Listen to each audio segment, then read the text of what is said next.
All right, we're talking aliens. No, not those. We're talking about the 1986 sequel to Ridley Scott's 1979 Alien. We're talking about James Cameron's written and directed masterpiece, Aliens. Man, what can I say about this film? This movie rocks. I enjoyed every aspect of this film.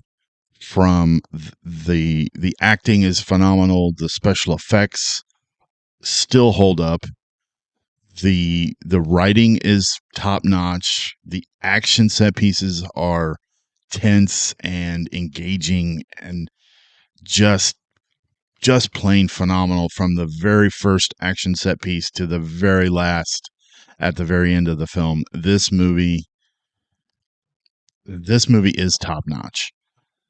Sigourney Weaver returns as Ellen Ripley and just takes what we loved about her character in the first Alien film and just ratchets it up to 1,000 in this. She is phenomenal. So much, in fact, that she was nominated for an Academy Award for Best Actress, which in itself is amazing that they recognized this film in that category.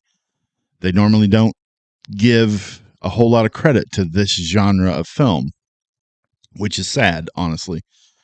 But Sigourney Weaver, the way she takes Ellen Ripley from this traumatic, experienced character who's going through massive amounts of trauma from the first Alien movie, then she realizes she's been drifting out in space for 57 years. Her daughter is since passed away, and she's having nightmares.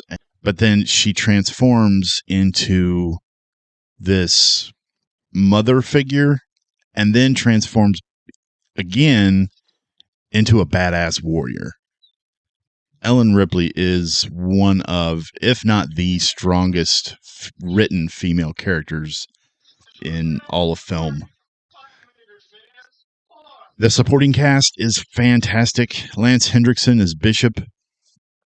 I really enjoy every moment he is on screen. The fact that they brought an android onto this mission, it affects Ripley in a certain way, and you can see that in their interactions, and it's really, really, really good, top notch stuff. The Marines, man, the Marines. I love almost every single character that we get to spend time with, and we do get to spend time with a majority of these characters, and they are almost all extremely likable in some weird way, even Hudson. But Bill Paxton does a great job as Hudson. Michael Biehn as Hicks. I think he was the coolest character in this film when I first watched it back in the 80s, and I still think he's extremely cool in this movie.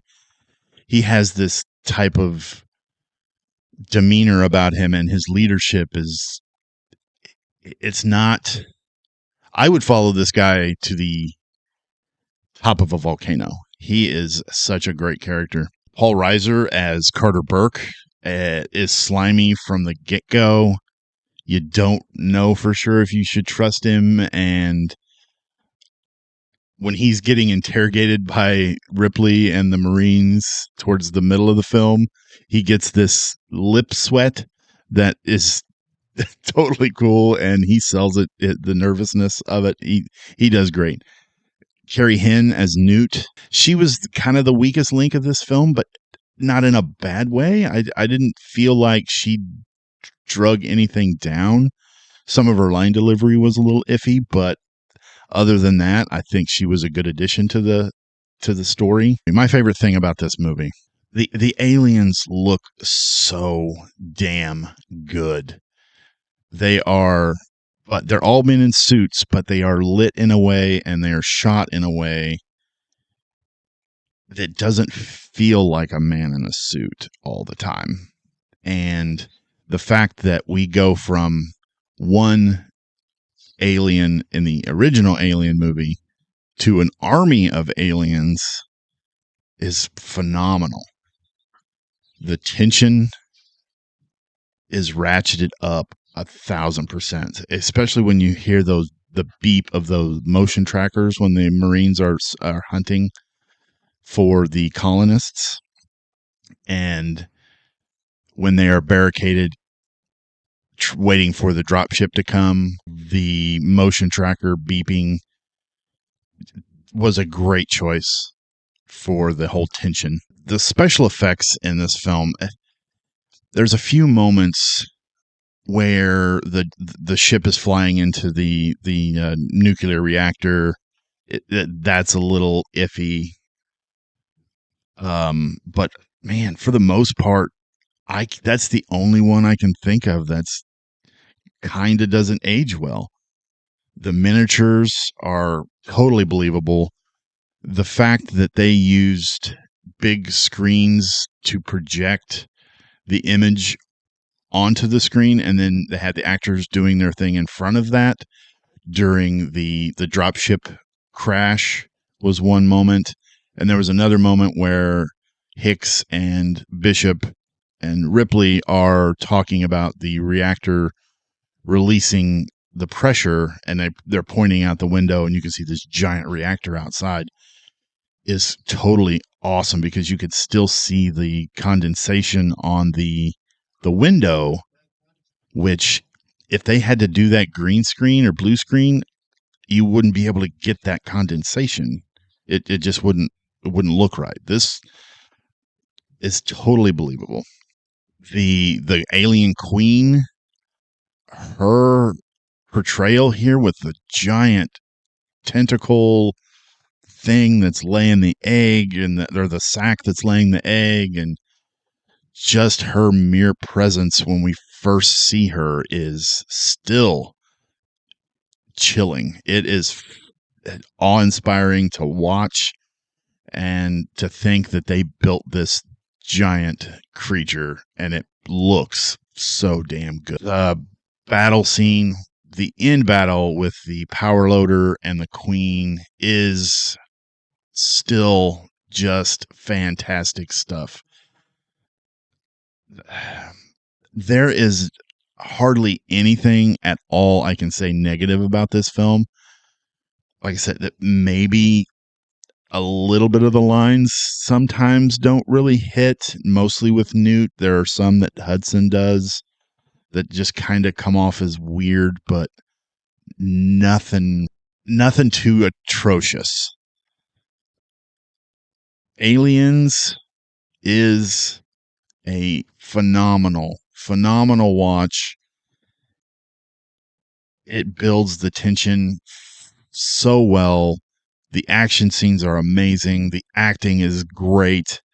The special effects, the cinematography, the just the griminess of this world, and then you get down into the cave of where the aliens are and the colonists are.